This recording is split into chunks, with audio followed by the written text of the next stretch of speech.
새날이 밝았습니다. 우리 삶에 새해를 행하실 주님을 기대하면서 말씀 앞에 잠잠히 나아가겠습니다. 오늘 우리가 함께 읽고 묵상할 말씀은 에스겔서 33장 21절에서 33절입니다. 우리가 사로잡힌 지 12째 해 10째 달 5째 날에 예루살렘에서부터 도망하여 온 자가 내게 나와 말하기를 그 성이 함락되었다 하였는데, 그 도망한 자가 내게 나오기 전날 저녁에 여호와의 손이 내게 임하여 내 입을 여시더니, 다음 아침 그 사람이 내게 나올 그때에 내 입이 열리기로 내가 다시는 잠잠하지 아니하였노라. 여호와의 말씀이 내게 임하여 이르시되, 인자야, 이 이스라엘의 이 황폐한 땅에 거주하는 자들이 말하여 이르기를 아브라함은 오직 한 사람이라도 그 땅을 기업으로 얻었나니 우리가 많은즉 더욱 이 땅을 우리에게 기업으로 주신 것이 되느니라 하는도다.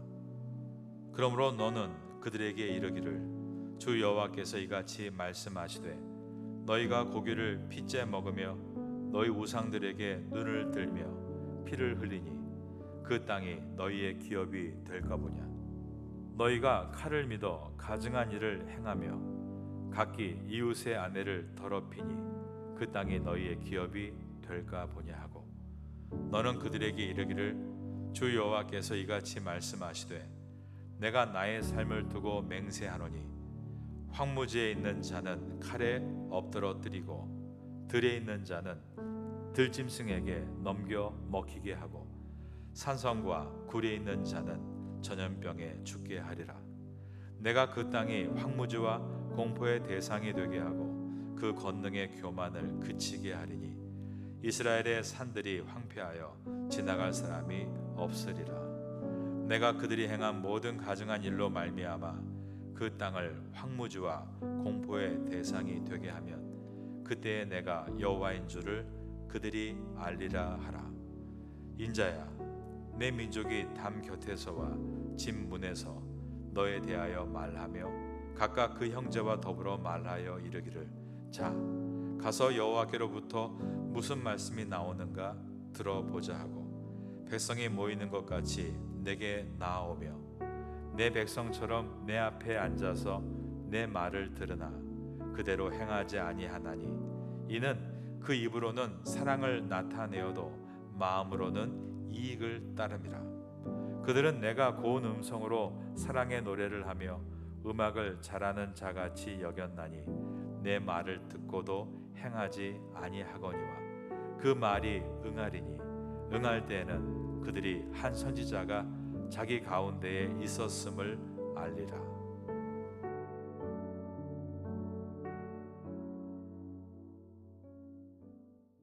오늘 본문의 첫 절인 에스겔서 33장 21절을 보겠습니다.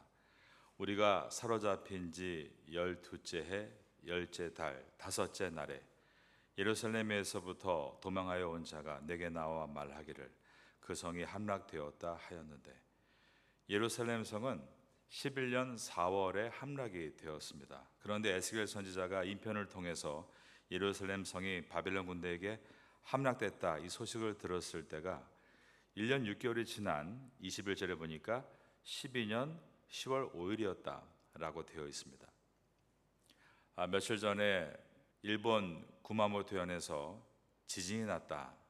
7월 28일 오후 4시였습니다. 근데 그때 10분 정도 지나자마자 우리나라의 인터넷에 이 내용이 소개가 되었습니다. 이렇게 지금은 바로바로 전 세계 모든 사건들 중에 중요한 사건은 우리가 볼 수 있는 것입니다. 그러나 주전 600년 때에 한 나라의 멸망의 소식을 그 나라 민족이 듣는 데에는 1년 반이 걸렸다라는 것입니다. 그런데 하나님의 성전이 있는 예루살렘 성이 함락됐다는 소식은 단순하게 어떤 도시의 붕괴가 아니었습니다. 이스라엘 백성들은 예루살렘 성은 하나님의 성전이 있기 때문에 결코 무너질 수 없는 것이다라고 믿었습니다. 자부심이 있었던 것입니다. 그러나 그 거룩한 도성이 바벨론의 칼날 아래 잿더미가 되었다는 소식이 이 바벨론의 포로로 끌려와 있는 에스겔과 많은 포로들에게 전달됐습니다. 에스겔 선지자는 지금까지 수년 동안 우리가 돌이켜 회개하지 않으면 예루살렘은 반드시 멸망당한다 눈물로 선포했습니다. 하지만 이스라엘 백성들은 이러한 진실한 경고를 거짓으로 여겼고 반대로 거짓 선지자들이 평안하다 평안하다 절대 망하지 않을 것이다 라는 거짓 약속을 진실이라고 믿었습니다. 그러나 마침내 예루살렘 성이 멸망을 당했을 때 그곳에서 도망친 사람이 1년 반 만에 바벨론에 도착해서 이 소식을 전하게 됐을 때 정말로 큰 충격과 함께 모든 이스라엘 백성들은 절망에 빠질 수밖에 없었습니다. 그런데 이 소식이 전해지기 그 전날 밤에 하나님은 에스겔에게 찾아오셔서 이미 이 이야기를 해 주셨다는 것입니다. 22절을 보겠습니다. 그 도망한 자가 내게 나오기 전날 저녁에 여호와의 손이 내게 임하여 내 입을 여시더니 다음 아침 그 사람이 내게 나올 그때에 내 입이 열리기로 내가 다시는 잠잠하지 아니하였노라. 하나님께서 에스겔의 입을 다시 여셨다는 것은 무엇을 의미할까요? 에스겔이 전했던 심판의 메시지가 진실이었음을 온 천하에 입증하시는 것입니다. 그리고 이제부터 선포될 말씀은 단순한 경고를 넘어서서 멸망의 잿더미 속에서 어떻게 이스라엘이 다시 일어날 수 있고 어떻게 참된 회복을 얻을 수 있는가라는 생명의 나침판이 될 것이다. 이것을 이렇게 하나님은 준비해 놓으셨고 에스겔을 통해 말하게 하셨습니다. 우리의 삶에도 때로는 내가 믿었던 모든 껍데기가 한순간에 무너져 내리는 순간이 있습니다. 내 건강이, 내 재물이, 내가 자랑하던 인간관계가 잿더미처럼 무너질 때가 있습니다. 하지만 여러분, 세상의 껍데기가 무너지는 그 순간이 바로 하나님의 참된 말씀이 내 삶에 진짜로 들리기 시작할 수 있는 놀라운 기회가 될 수 있다는 것을 오늘 에스겔서를 통해서 우리가 깨닫게 됩니다. 예루살렘이 무너진 지 1년 반 만에 그 소식에 바벨론에 사는 모든 이스라엘 백성들이 절망하고 있을 때 바로 그때였습니다. 하나님께서 에스겔 선지자에게 전하실 말씀을 준비하고 계셨습니다. 그들을 회복하기 위한 말씀이요, 다시 하나님의 사람으로 쓰임받게 하기 위한 말씀입니다. 이렇게 예루살렘이 멸망했다 충격의 소식을 들었을 때 이스라엘의 백성 반응이 어땠는가? 안타깝게도 그들이 지난날의 죄를 회개하며 엎드려 자복하고 눈물로 나아간 것이 아니라 그들은 기가 막힌 논리를 가지고 착각을 했다는 것입니다. 이 내용이 24절 말씀입니다. 인자야, 이 이스라엘의 이 황폐한 땅에 거주하는 자들이 말하여 이르기를 아브라함은 오직 한 사람이라도 이 땅을 기업으로 얻었나니 우리가 많은즉 더욱 이 땅을 우리의 기업으로 주신 것이 되느니라 하는도다. 비참하게 망해버린 잿더미 위에서 그들은 이렇게 말을 하고 있었습니다. 아브라함은 한 사람이어도 이 땅을 주시지 않았느냐? 비록 우리가 망했지만 지금 우리 남아있는 수가 몇 천 명이냐, 몇만 명이냐, 훨씬 더 많지 않느냐? 그러니 그 땅은 당연히 우리의 소유가 될 것이다. 얼마나 무서운 착각이자 오만입니까? 그들은 자신들의 죄악 때문에 땅이 횡포해졌다는 사실을 까맣게 잊은 채 조상 아브라함의 언약만을 딱 붙잡고 나서 하나님께서 한 사람에게 그 많은 땅을 주겠다고 약속했는데 그 후손이 우리가 얼마나 많느냐, 우리가 받는 것이 당연한 것이 아니냐, 우린 괜찮다, 이러한 잘못된 자만을 가지게 된 것입니다. 이에 대해서 하나님은 에스겔을 통해 그들의 실상을 적나라하게 파헤치십니다. 25절입니다.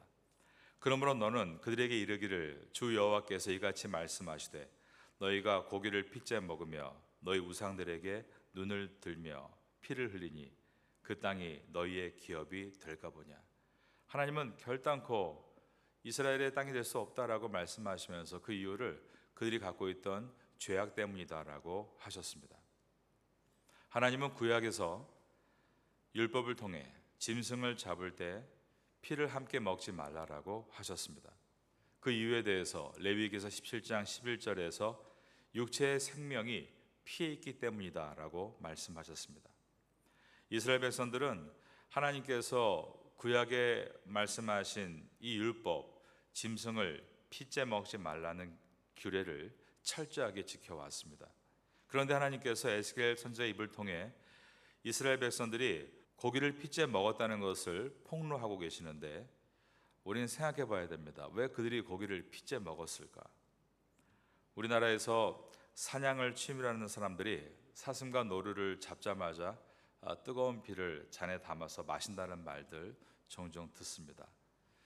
인터뷰에 보면 몸에 좋습니다, 몸이 허해서 그렇습니다.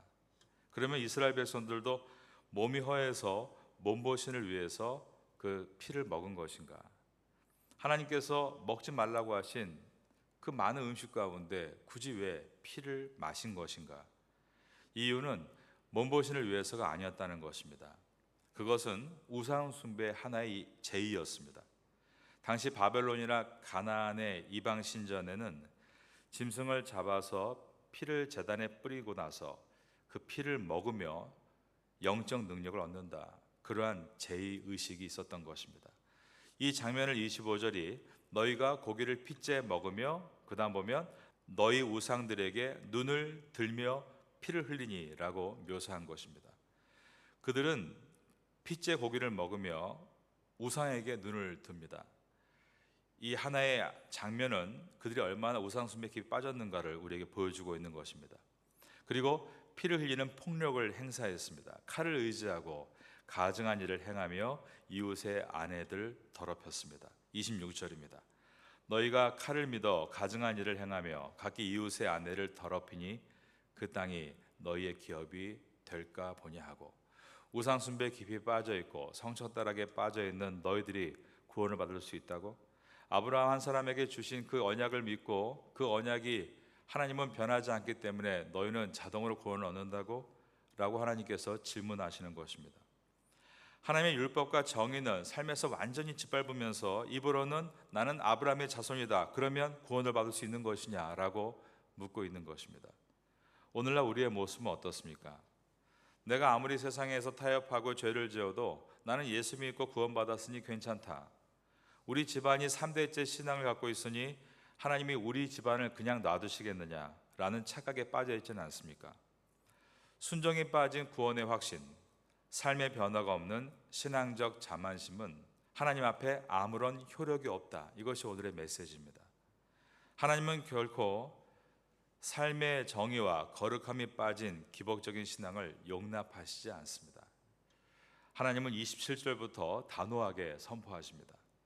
너는 그들에게 이르기를 주 여호와께서 이같이 말씀하시되 내가 나의 삶을 두고 맹세하노니 황무지에 있는 자는 칼에 엎드려 뜨리고 들에 있는 자는 들짐승에게 넘겨 먹히게 하고 산성과 굴에 있는 자는 전염병에 죽게 하리라. 이 뜻은 어느 장소도 예외가 없다라는 말입니다. 삶이 돌이켜지지 않는 한 너희들이 의지하던 땅은 철저하게 황폐해질 것이다. 그때야 너희는 내가 여호와인 줄을 알게 될 것이다 라고 말씀하셨습니다. 28절과 29절입니다. 내가 그 땅이 황무지와 공포의 대상이 되게 하고 그 권능의 교만을 그치게 하리니 이스라엘의 산들이 황폐하여 지나갈 사람이 없으리라. 내가 그들이 행한 모든 가증한 일로 말미암아 그 땅을 황무지와 공포의 대상이 되게 하면 그때 내가 여호와인 줄을 그들이 알리라 하라. 여기까지는 황폐하게 되어버린 이스라엘 본토에 있는 사람들의 이야기로 들려집니다. 그러면 이제는 바벨론의 포로에 들어와 있는 이 바벨론 안에 있는 이스라엘 사람들에게 하나님께서 뭐라고 말씀하시는가, 이 내용들이 펼쳐지게 됩니다. 이들은 황폐한 땅에 있는 사람들보다는 신앙이 있는 것처럼 보일 수도 있습니다. 예루살렘이 정말로 망하는 것을 보면서 에스겔이 진짜 하나님의 선자라는 것도 깨닫게 되었습니다.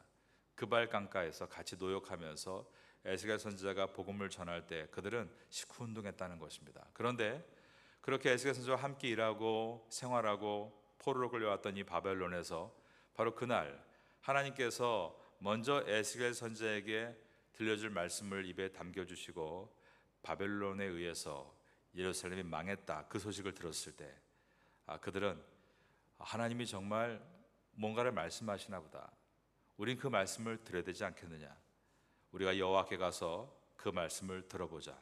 30절입니다. 인자야, 내 민족이 담 곁에서와 집 문에서 너에 대하여 말하며 각각 그 형제와 더불어 말하여 이르기를 가서 여호와께로부터 무슨 말씀이 나오는가 들어보자 하고. 그들의 태도는 겉으로 보기엔 매우 열정적입니다. 31절에 백성이 모이는 것 같이 내게 나오며 내 백성처럼 내 앞에 앉아서 내 말을 들으나. 하나님 백성과 같이 마치 미스바의 부흥운동과 같이 그들이 모여서 하나님의 말씀을 들었다는 것입니다. 하지만 하나님은 그들의 속마음을 정확하게 꿰뚫고 계셨습니다. 그들은 말씀을 들으러 예배 자리에 모여왔습니다. 에스겔 앞에 정중하게 앉았습니다. 그러나 그들의 목적은 그 말씀을 듣고 순종하기 위함이 아니라 자신들의 욕망과 이익을 챙기기 위해서 앞에 모였다라는 것입니다. 31절 하반절입니다. 그대로 행하지 아니하니 이는 그 입으로는 사랑을 나타내어도 마음으로는 이익을 따름이라. 32절 말씀은 오늘을 살아가는 우리 모두의 가슴을 서늘하게 만드는 말씀이다. 그들은 내가 고운 음성으로 사랑의 노래를 하며 음악을 잘하는 자 같이 여겼나니 내 말을 듣고도 행하지 아니하거니와. 바벨론 포로지의 백성들에게 에스겔의 설교가 어떻게 다가왔는가, 여기에 보니까 그저 아름다운 음악과 같이 감미로운 노래 한 가락으로 다가왔다라고 되어 있습니다. 오늘 에스겔 선지자님의 그 설교는 참 감동적이었습니다. 목소리가 좋고 비유가 훌륭했습니다. 아주 적절한 내용을 가지고 제 마음에 감동을 주었습니다. 이렇게 감탄하고 있지만 성전문을 나서는 순간 그 말씀은 그들의 삶과 아무런 상관이 없이 그들은 하나님의 말씀에 순종하는 걸음을 걷는 것이 아니라 여전히 탐욕과 세속의 길로 향했다라는 것입니다. 이것이 바로 감상적 신앙의 비극입니다. 지적으로 설교를 듣고 평가하고 감정적으로는 은혜를 받아 눈물을 흘릴 수 있지만 의지적으로 삶을 바꾸지 않는 신앙, 말씀을 하나의 감상용 음악처럼 소비하는 신앙, 하나님은 이것을 참된 신앙으로 보시지 않는다라는 말씀입니다. 우리의 이해를 돕기 위해서 한 가지 예를 들어보겠습니다. 어느 날 한 사람이 세계적인 바이올린 연주자의 거장 연주회에 참석을 해서 연주자가 바이올린을 컬 때 그 웅장하고 아름다운 선율에 잔뜩 감동을 받고 있었습니다. 관객은 완벽한 연주에 매료되어서 깊은 감동을 받았고 연주가 끝나자 일어서서 뜨거운 갈채를 보냈습니다. 눈가에 브라보 감동이 눈물이 맺히기도 했습니다. 하지만 연주가 끝나고 연회장 문을 나선 그 관객의 삶에는 아무런 변화가 일어나지 않았습니다. 그는 여전히 집으로 돌아가면서 길에 운전하면서 옆에 있는 차에게 욕을 퍼붓고 가족에게 짜증을 내고 일터에서는 자기 이기심으로 자기 중심으로 사람을 대했습니다. 그에게 그 아름다웠던 바이올린 연주의 시간은 감정의 유의에 불과했습니다. 그것이 우리가 만나는 음악회 아니겠습니까? 그런데 우리의 예배도 그럴 수 있다는 것을 우리가 생각해야 하는 것입니다. 우리가 매주 드리는 예배와 설교의 말씀은 내용은 우리가 감동을 받고 좋았다 그러한 2시간짜리의 콘서트가 아닙니다. 감동에 대해서 눈물을 흘리죠. 정말 좋은 가수가 노래를 불러도 얼마나 감동이 됩니까? 그러나 그런 감동을 가지고 돌아간다고 해서 삶이 바뀌지 않는 것처럼 우리가 예배를 드린다고 하면서 그러한 감정에 들어갔다가 나온 것으로 예배가 끝났다라고 생각할 때 나의 삶의 말, 행동, 표정, 돈의 씀씀이, 일터에서의 정직함, 내 가족을 대하는 태도 아무런 변화가 있지 않다면 우리 하나님 앞에서 하나님 말씀을 그저 음악을 잘하는 고운 어떤 음악회에 들어가서 잠깐 앉아도 나온 것과 다름이 없고 우린 거기에 관객에 불과한 것입니다. 하나님이 우리의 말씀을 주신 목적은 우리의 길을 즐겁게 하기 위해서가 아닙니다. 순간의 감정을 달래주시기 위해서도 아닙니다. 말씀을 주시고 예배를 주시는 목적은 우리가 하나님의 사람으로 이 땅을 살아내는 법을 배우고 살아내도록 힘을 주시기 위해서 우리를 예배로 부르시는 것입니다. 그 예배 안에 주님의 생명을 얻기 위해서 간절한 마음으로 목마른 사슴과 같이 나가서 생명을 얻고 세상에 나아가 그 생명을 나누는 삶, 이것이 우리가 예배를 드리는 목적인 것입니다. 우리는 옥토가 되어 하나님 말씀을 받을 때 말씀을 감동으로 여기고 끝나는 것이 아니라 이 말씀을 내가 어떻게 순종해서 살아낼 것인가, 삶을 생각하고 그러므로 삶의 열매를 사모하는 성도가 되어야 되는 줄로 믿습니다. 마지막 절인 33절, 엄중한 경고와 함께 이렇게 결론이 내어집니다. 33절을 다 같이 읽어볼까요? 그 말이 응하리니 응할 때에는 그들이 한 선지자가 자기 가운데 있었음을 알리라. 하나님의 말씀은 반드시 성취된다라는 것입니다. 순종하는 자에게는 구원과 회복의 약속으로 성취가 되고, 들으면서도 행하지 않고 흘려버린 자에게는 뼈아픈 심판과 후회로 성취가 될 것입니다. 멸망이 눈앞에 닥친 후에야 그때 그 말씀이 진짜였구나 후회하는 것은 늦습니다. 하나님이 오늘 우리에게 말씀을 주시고 원하시는 신앙의 모습은 어떤 것입니까? 헛된 자만과 기복적인 특권의식을 버리고 말씀을 감상하는 것에 머물지 않고 말씀에 순종하는 삶을 원하십니다. 그러면 하나님께서 에스겔 선지자에게 미리 찾아와서 멸망의 소식을 듣자마자 하나님이 이제 어떻게 회복하실 것인가를 미리 말씀으로 준비하게 하시고 선포하게 하신 것처럼 우리 인생 가운데 하나님의 회복과 새로운 부흥이 있다는 것을 우리는 늘 기억해야 하는 줄로 믿습니다. 오늘도 이 아침 가운데 우리는 말씀을 들으면서 한 발짝 더 나아가야 됩니다. 주님, 내가 오늘 말씀을 들었습니다. 주님, 내가 오늘 이 들은 말씀을 가지고 하루를 살아갈 수 있도록, 살아낼 수 있도록 저에게 능력을 주시옵소서. 하나님, 제가 어떻게 이웃을 도울 수 있는지, 또 제 일터에서 어떻게 주변의 직장 동료와 하나님의 은혜를 나눌 수 있는지, 저의 제약된 습관들 가운데 어느 것을 제가 고쳐나갈 수 있는지, 하나님, 저는 완벽하지 않지만 작은 일부터 실행해 나가는 성도가 되고 싶습니다. 여러분, 하나님은 오늘 우리에게 고운 음성을 들려주시기 위해서 이 예배의 자리에 부르신 것이 아닙니다. 우리의 삶을 가로막고 있는 죄를 털어버리라고, 그리고 하나님의 공의를 힘입고 힘차게 하루를 출발하고 승리하라고 우리를 부르신 줄로 믿습니다.